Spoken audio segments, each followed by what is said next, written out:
Hello viewers, আসসালামু আলাইকুম। Welcome to my channel kitchen time with Saida. আবার হাজির হলাম খুবই মজার রেসিপি নিয়ে। আজ করে দেখাবো ভেজিটেবল নুডলস। ছোটো বড়ো সবাই অনেক পছন্দ করে এই ভেজিটেবল নুডলস। খেতে অসাধারণ মজা আর বানানো খুবই সহজ। কী করে পারফেক্টভাবে ভেজিটেবল নুডলস রান্না করে সেই প্রণালীটি আজ আপনাদের সাথে শেয়ার করব। আশা করি আপনাদের ভালো লাগবে আর ইফতারের জন্য হতে পারে পারফেক্ট রেসিপি। কথা না বলে চলুন জেনে নিই কী করে পারফেক্টভাবে ভেজিটেবল নুডলস রান্না করব সেই প্রস্তুত প্রণালী।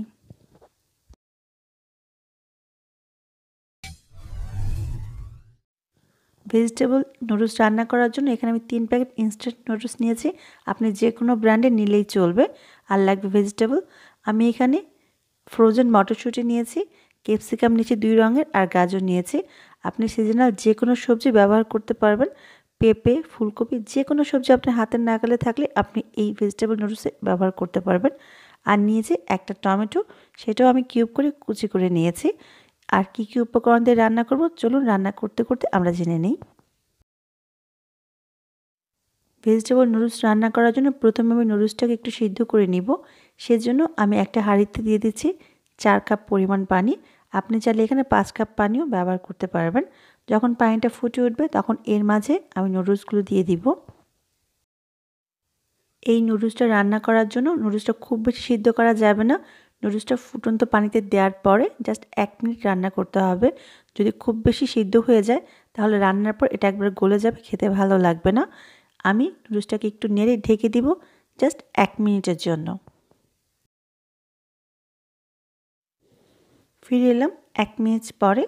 দেখুন নুডলসটা কিন্তু একেবারে সিদ্ধ হয়ে যায়নি। এই পর্যায়ে আমি একটু নেড়ে পানির সাথে মিশিয়ে দিব। নুডলসটা আমার সিদ্ধ হয়ে গেছে। আমি একটু কাছ থেকে দেখিয়ে দিচ্ছি, ঠিক এইরকম হবে। এবার নুডলসটাকে আমি ছেঁকে নিব। কোনো রকম পানি দিয়ে ধোবো না, জাস্ট ছেঁকে এক্সট্রা পানিটা ফেলে দিব। এবার চুলায় আমি একটা হাঁড়িতে 3 টেবিল চামচ পরিমাণ রেগুলার খাবার তেল দিয়ে দিলাম। যখন তেলটা গরম হবে তখন এর মাঝে আমি একটা মাঝারি সাইজের পেঁয়াজ কুচি দিয়ে দিলাম। পেঁয়াজ কুচিগুলো 1/4 কাপের মতো হবে। এবার পেঁয়াজ কুচিটাকে আমি সামান্য একটু ভেজে নিব। যখন পেঁয়াজ কুচি সামান্য একটু ভাজা হবে তখন এর মাঝে দিয়ে দিব 1 টেবিল চামচ পরিমাণ কাঁচামরিচ কুচি। আপনি যদি ঝাল কম খান তাহলে মরিচের পরিমাণটা কমিয়ে দিতে পারেন। এবার মরিচটাকে আমি সামান্য একটু ভেজে নিব 30 থেকে 40 সেকেন্ডের মতো। এবার এর মাঝে আমি যে সবজিগুলো সিদ্ধ হতে সময় বেশি লাগে সেই সবজিগুলো প্রথমে দিয়ে দিব। গাজরটা প্রথমে দিব, কারণ গাজর সিদ্ধ হতে একটু সময় বেশি লাগে। এবার গাজরটাকে আমি ভেজে নিব 1 মিনিটের মতো। আর এই সম্পূর্ণ রান্নাটা কিন্তু চুলা আঁচ একেবারে বাড়িয়ে করতে হবে। চুলা আঁচ কমিয়ে এই রান্নাটা করলে খেতে ভালো লাগবে না। এবার এর মাঝে দিয়ে দিব খুব সামান্য একটু লবণ। লবণটা বুঝে ইউজ করতে হবে, কারণ আমি সয়া সস ব্যবহার করব, সেখানেও লবণ আছে। আর নুডলসের প্যাকেটের মধ্যে নুডলসের মশলা থাকে, সেখানেও অনেকখানি লবণ থাকে। এবার খুব ভালো করে নেড়ে আমি একটু ভেজে নেব 1 মিনিটের মতো। 1 মিনিট পরে এর মাঝে আমি মটরশুঁটিগুলো দিয়ে দিব। আজকে আমি ফ্রোজেন মটরশুঁটি ব্যবহার করছি। আপনি চাইলে ফ্রেশ মটরশুঁটিটাও ব্যবহার করতে পারেন।